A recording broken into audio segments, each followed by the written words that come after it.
when crazy things and crazy opportunities come up, unless I can think of a really good reason not to do it, I just take it. You know, people want to have a happy life. They want to raise their kids and educate their kids in a peaceful country, and they want to make a decent living and leave a legacy and make the people around them happy. Another mistake that I see a lot of is misreading the market. And what I mean by that is choosing a market to go into and not understanding how it works. And that shows up in a few ways. So people have either not properly sized the market, so they haven't understood the size of the opportunity. And if you're going to go and sell in somebody else's backyard, you need to understand what it's like, right? You can't assume that everything is going to be like home. And that is coming up next on Bootstrapping Your Dreams Show, so stay tuned. So, the big question is this: how are ambitious people like us, who don't have a lot of resources, did not go to Ivy League colleges, were not born into wealth, how do we become resourceful enough, use our creativity, our dedication, and a little bit of crazy to bootstrap our way to realizing our dreams? Whether it is launching a new company, launching a new app, or making it to the top of the corporate ladder. That is the question, and this podcast will give you the answers. We have created a tremendous community of bootstrappers, entrepreneurs, and professionals who are ambitious, resourceful, and want to get things done. We brainstorm, support, and help each other out. So come join us. Navigate to bootstrapping.group. Join today and get the Startup Founders Technology Accelerator video series absolutely free. If you enjoy this video, then do let us know by hitting that like button now.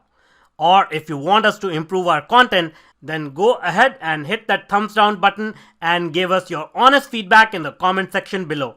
Here at Tetranoodle, we are passionate about entrepreneurship, technology, and innovation. Every week, we bring you insightful and engaging videos, interviews, tips, tricks, and strategies to help you grow your business or rise in your corporate profession. If you're new here, please do consider subscribing, and do not forget to hit that bell icon so that you are notified when we publish new content. Hello everyone, and welcome to this new episode of Bootstrapping Your Dreams Show. I'm your host Manuj Aggarwal, and today we'll be talking with Cynthia Dearin.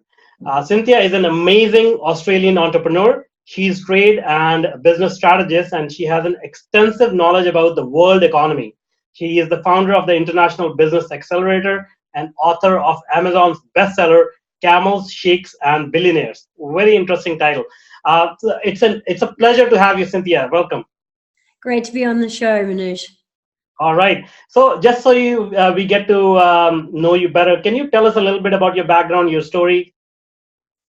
Yeah, absolutely. I think it'd be fair to say that since I was a small child, I have been very interested in two things. One was international things. I was always fascinated by other countries and people from other places. And the other thing was business. So legend has it, I actually remember this when I was about 4 years old, I thought I'd try and create a business by taking all the oranges off the tree in our back garden, which were truly disgusting and not sweet at all. And I was going to take them and sell them. And my parents looked at me with pity and said, okay, go and do it. And they were a bit shocked a couple of hours later when I came back with $5 and I'd sold all of them. So From the time I was little, I always wanted to do business stuff. And I was always very, very interested in anything to do with overseas. And I remember being about 7 years old doing a school project on Indonesia, which is a neighbor of Australia, and being devastated when I found out that I had to do the research out of library books rather than going off to Indonesia and, going around and finding stuff out myself. I thought it was cheating. So that kind of carried through with me into school and university and being an adult. And I did a law degree when I left school, and then I joined the Australian Department of Foreign Affairs and Trade. Wow.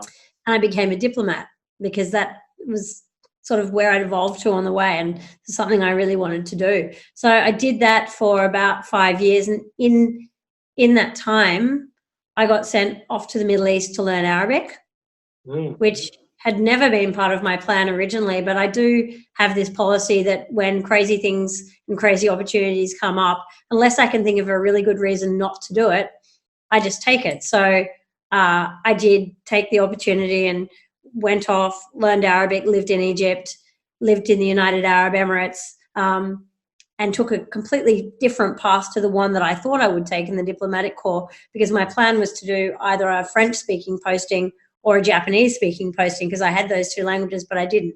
I went to the Arab world. A few years later, I did a Master of Middle East Politics in London, and then I turned into a management consultant, and as luck would have it, at that time, the Iraq War was on, the second or maybe even the third Gulf War.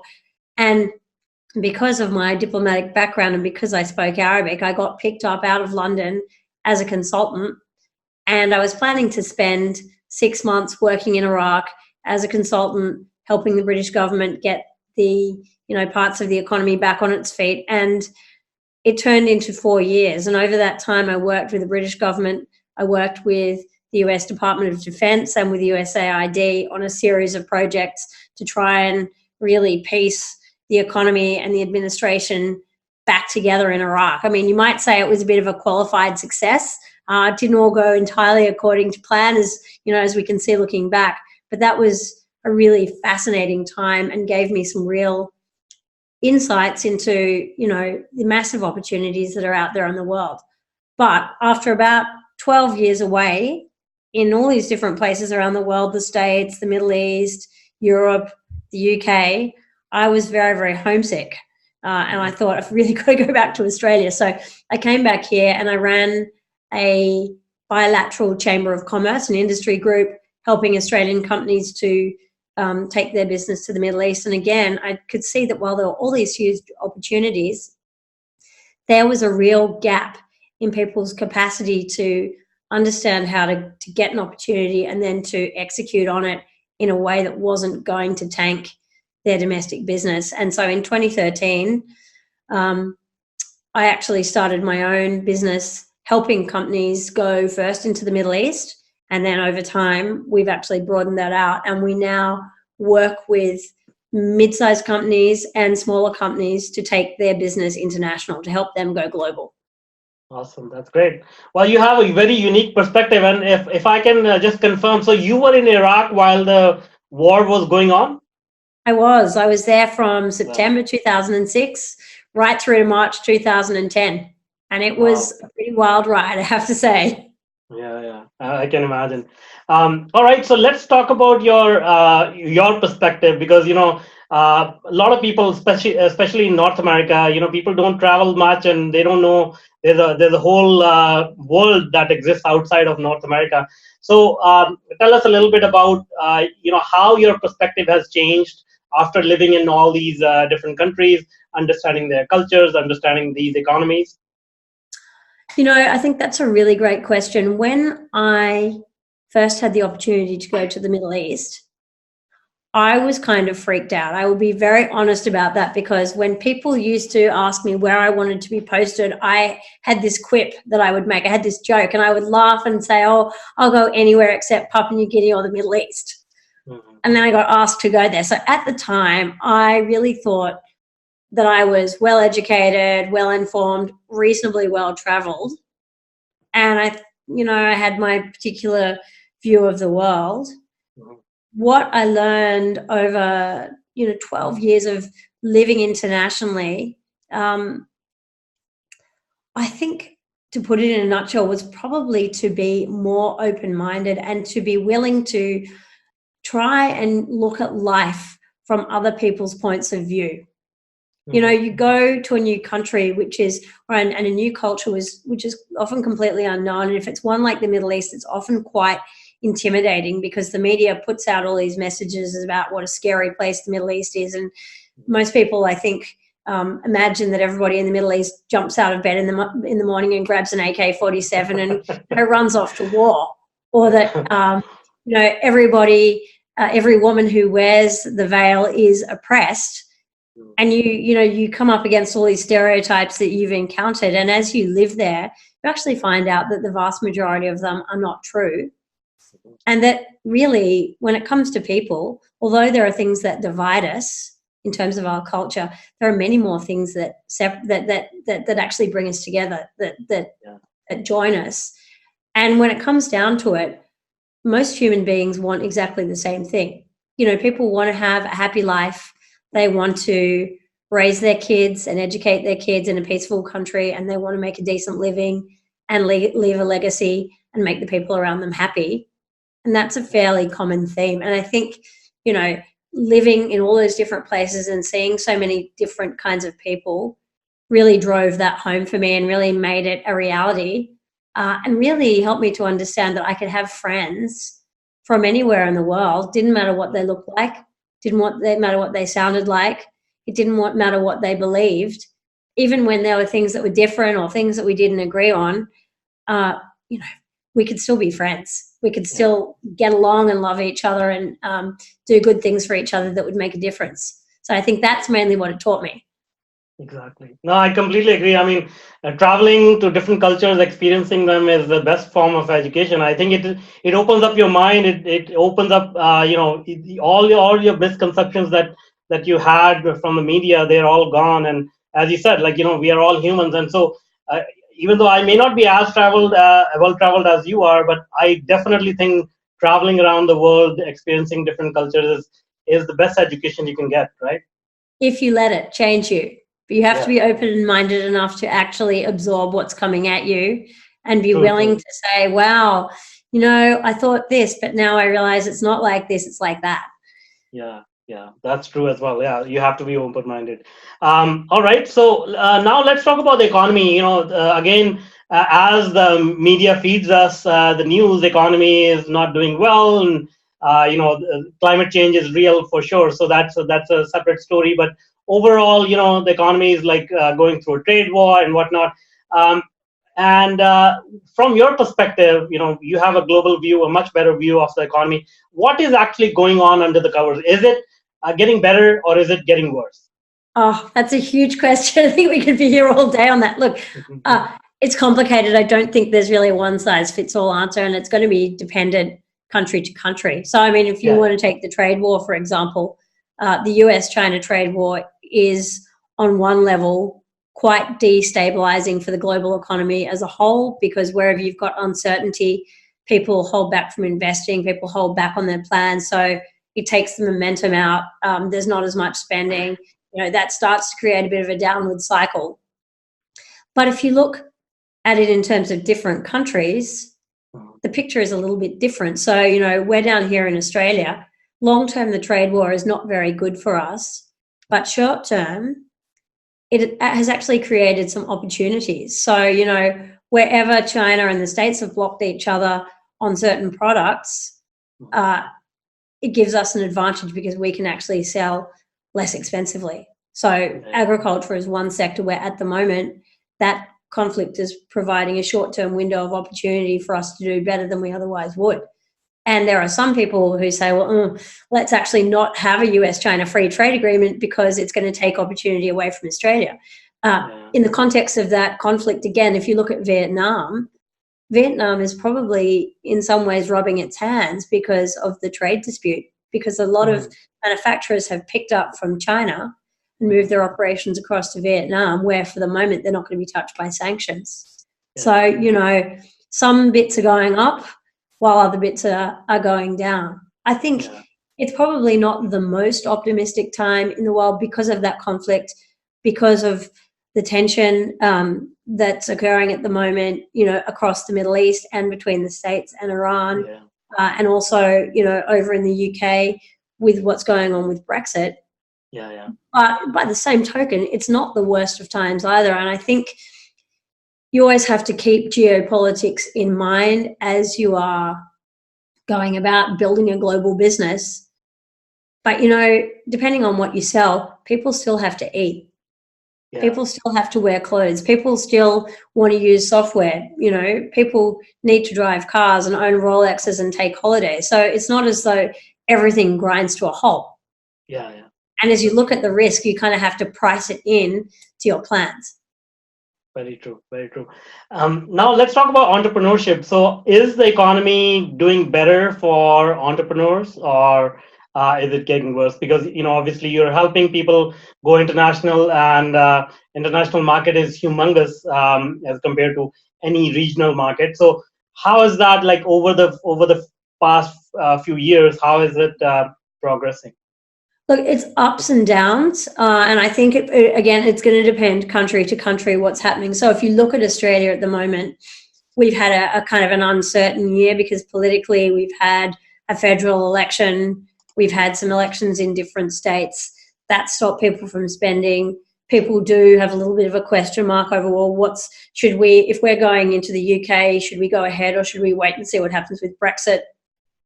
People have got similar questions in their minds about, should we go to the US now, or should we go to China? But for the US market, for example, I have, just before we started this conversation, I've gotten off the phone with two separate companies who are both going into the US market. Neither one mentioned the trade war, and neither one showed any hesitation about going there. So from their point of view, it's not a problem. I think, especially with new businesses and small businesses, sometimes the things that are most important are things like the ability to get funding and whether people can actually secure enough funding to make their idea go forward. Now, in Australia, we are very, very conservative about that. So, banks don't want to lend to tiny businesses, and we don't have the same VC culture as the States.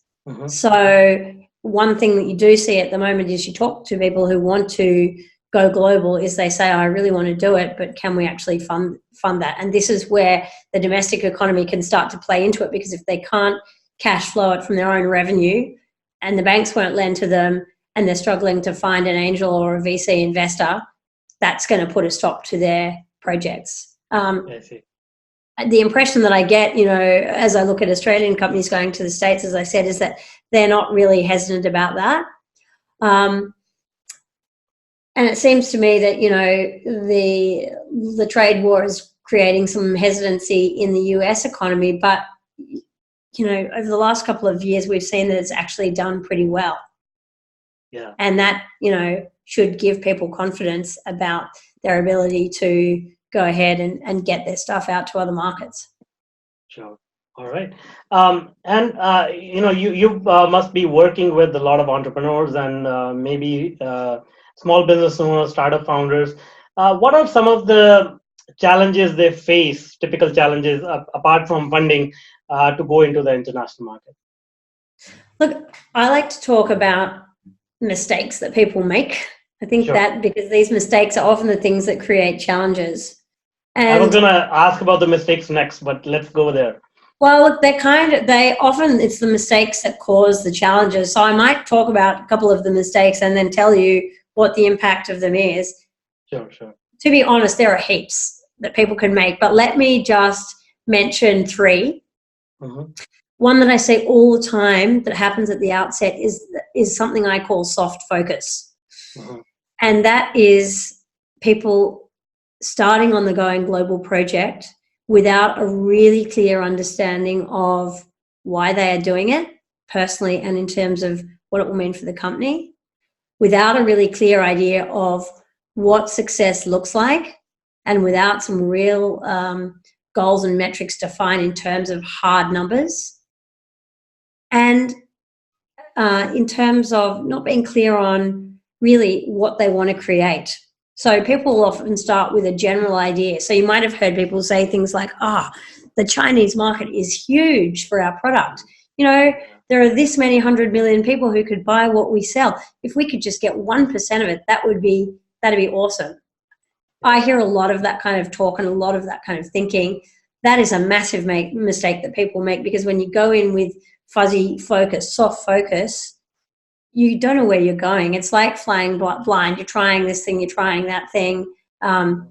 You don't have any roadmap that guides you as to where you should go. You don't have goals and milestones. So you don't know what success looks like. And so therefore you don't know when you've achieved it. And I liken it a bit to getting in a car and driving around without any plan as to the end destination. Now, I do know people who love just getting in the car and driving around for fun without knowing where they're going. I'm not one of those people. So I believe that you should work out your destination first and then get in the car and drive it. So that soft focus mistake is one I see a lot, and the challenge that it creates is a real lack of direction and a lack of strategy. I see. Another mistake that I see a lot of is misreading the market. And what I mean by that is choosing a market to go into and not understanding how it works. And that shows up in a few ways. So people have either not properly sized the market, so they haven't understood the size of the opportunity. And so typically people either think it's way bigger than it really is, and so they go chasing a pipe dream that they can never really realize because there just aren't enough people wanting to buy what they sell, or they underestimate the opportunity. And so instead of pouring all their energy into that one thing in that one market, they go off and they diversify. You know, they attack another market, or they develop several new product lines, and they basically disperse their energy rather than sticking with the thing that they've got. So that's one way you can misread the market, to just not do the sizing properly. You can just misunderstand if there's an opportunity at all. So I worked with a company a couple of years ago that was growing hydroponic fruit and vegetables. Mm-hmm. And they desperately wanted to go to China. And I said, you know, China is a very difficult market for a number of reasons. You should probably go somewhere where it's going to be easy for you to get your stuff in. And I listed a few other places that could be possible. And they insisted that they wanted to do China. What they didn't know was that China doesn't have market access for the things they wanted to grow, which means that although in theory there's this huge market of Chinese people wanting to buy these awesome hydroponic fruit and vegetables that they grow, Chinese law only permits about 6 things from Australia to be sold into China, and those 6 things were none of the things that they were planning to produce. So they dumped a whole lot of time and energy into that market, only to find out that it wasn't going to work for them at all, because they just couldn't. They couldn't sell there no matter how badly they wanted to. And the third way that you can get it wrong is that you can just misunderstand how the market works. So there might be a great opportunity there, and there might really be a huge market, and you might be able to get market access, but perhaps you just don't understand the market dynamics. And this is a mistake that we see Australian founders and entrepreneurs make all the time when they go to the United States. So people often believe that, hey, you know, we speak English, we have a lot of US TV here in Australia, we understand how the culture works, we're pretty much the same. And they get there and they find out that, you know, the way that people sell is totally different. The way that people negotiate is different. Even the way that products are distributed is different, and you need different things in a different setup to make it work. And I have, you know, I know a couple of people personally who, again, have gone into the US market, used up hundreds of thousands of dollars trying to sell their product, but done it completely the wrong way because they just didn't realize, they misread the market and they didn't understand the dynamic. You know, luckily the people I'm thinking of managed to pull out of the market, regroup, get it together, change their strategy and go back in and do it the right way. But, you know, it wasted a huge amount of time and energy in the process. So that's, you know, that's another massive challenge. So soft focus, misreading the market. Oh, there are heaps of others, but I guess one other one I should mention is what I like to call cultural clangers. And that's just not understanding the culture that you're going into, not understanding how people think, not understanding their values, not understanding how people want you to relate to them, and going through and making a range of mistakes, which can be as small as handing over your business card the wrong way and having somebody think you're a bit rude, right through to, you know, misinterpreting where somebody is coming from and getting crossed wires and essentially junking an entire negotiation because you haven't understood the negotiation style. Yeah. So those are some of the biggest ones. That's cool.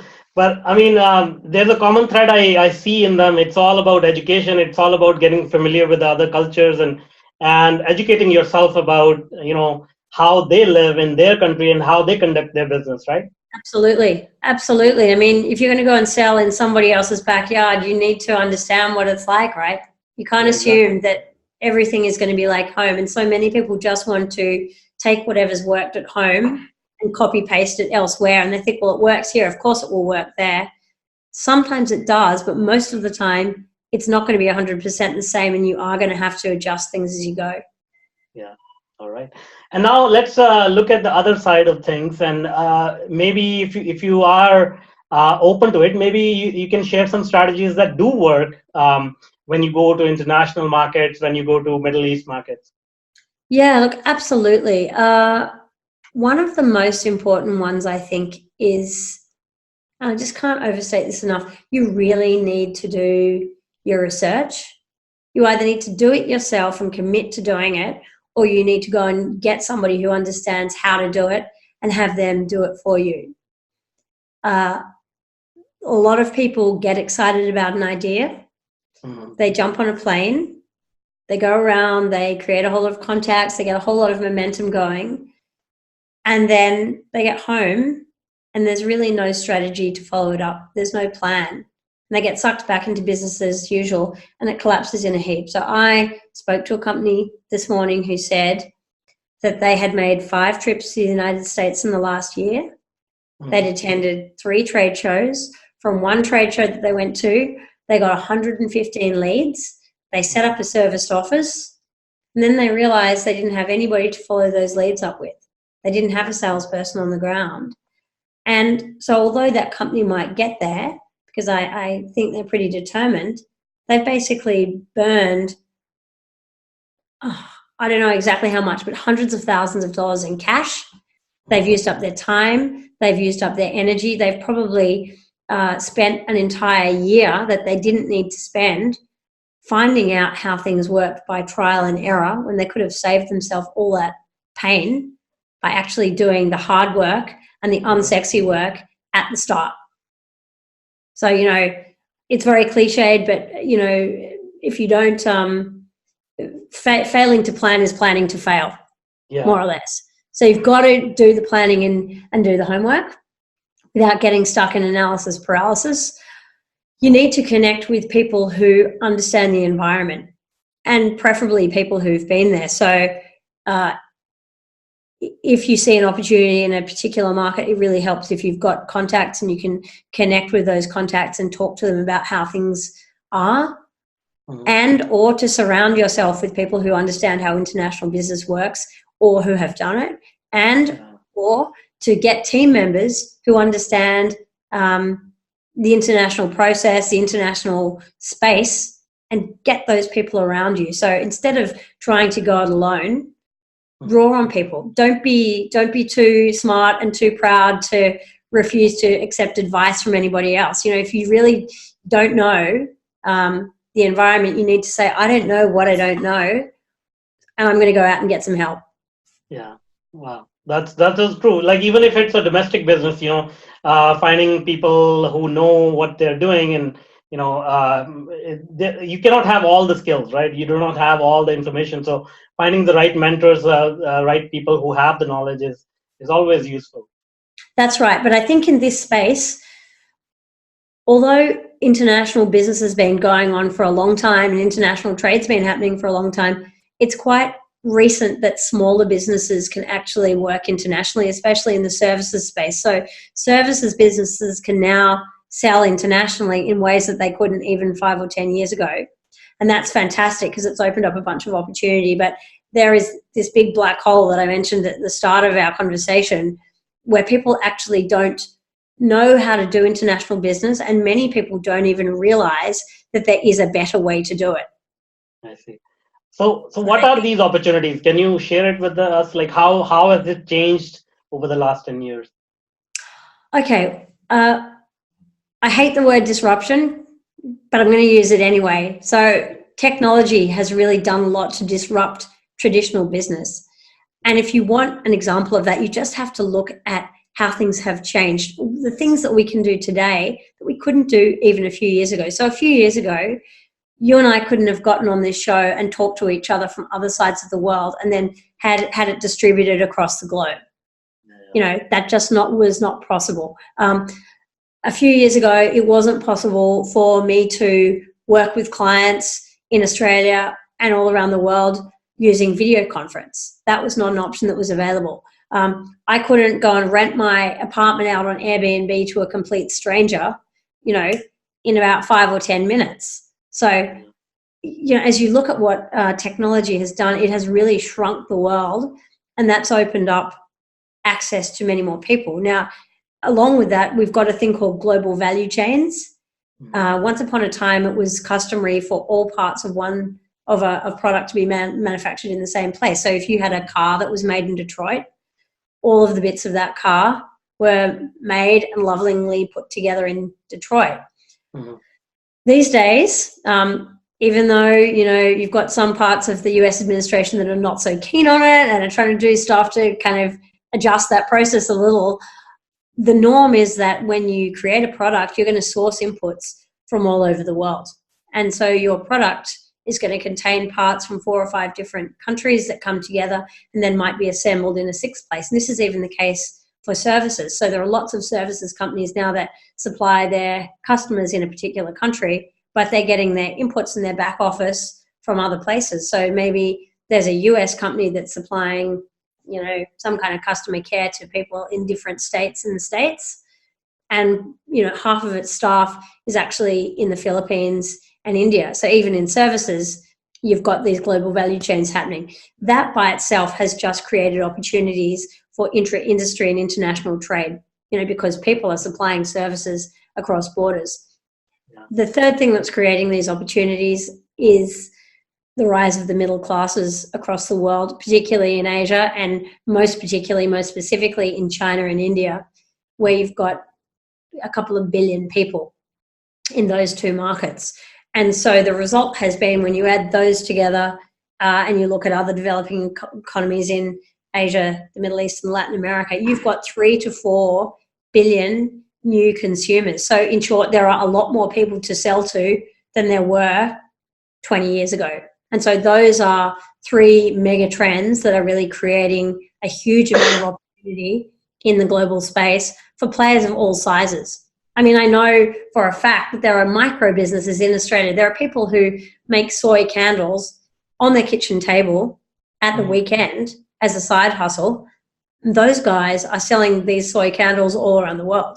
So, anybody can do it. And I find it kind of mind-blowing. And I think most people just don't realize the scale of the opportunity that's out there.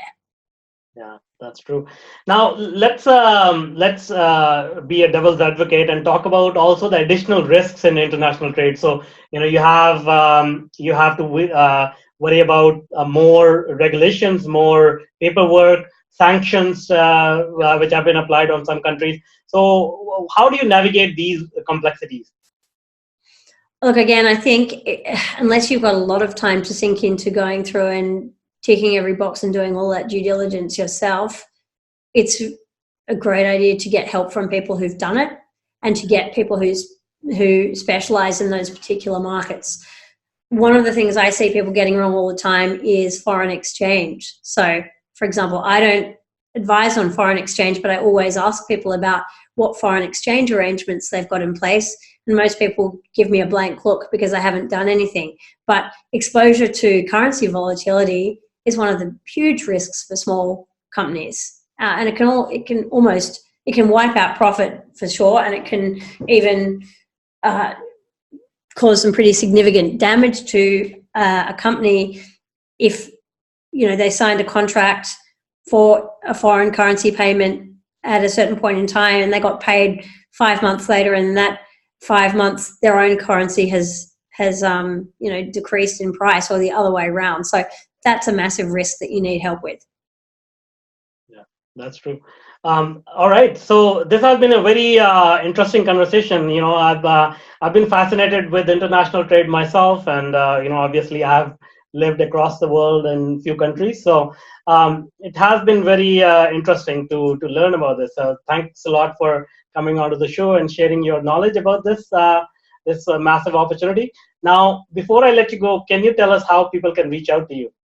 Yeah, absolutely. I am on LinkedIn all the time. So if you would like to connect with me, just send me a connection request at Cynthia Dearin. I think there's only one of me. Just personalize it so I know what you need and how I can help. You could also get me on Twitter. It's just at Cynthia Dearin.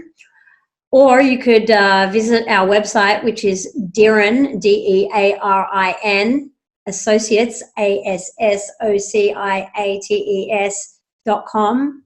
There are loads of free resources there that your listeners are really, really welcome to use, Manuj. There are videos, there are blogs, there are ebooks. There's a bunch of stuff to help people get started in international business. And there is also the Business Beyond Borders podcast, where you can check out stories of founders who've already been successful. Awesome. That's great. And that's all for now. Until next time. Now, if you're an entrepreneur or a career professional, then I invite you to join our growing community. Navigate to bootstrapping.group.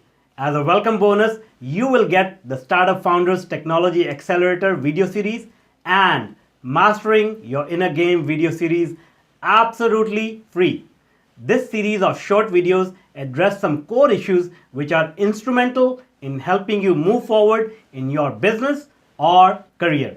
The videos are yours to view and share for free. No obligations or strings attached, except for one. You have to take action and implement it. So join us today. Navigate to bootstrapping.group. If you want more engaging videos and insightful interviews with industry's thought leaders, then check out the other videos we have picked for you. The link is right there. And if you want to be notified about our new content, please do consider subscribing to our channel.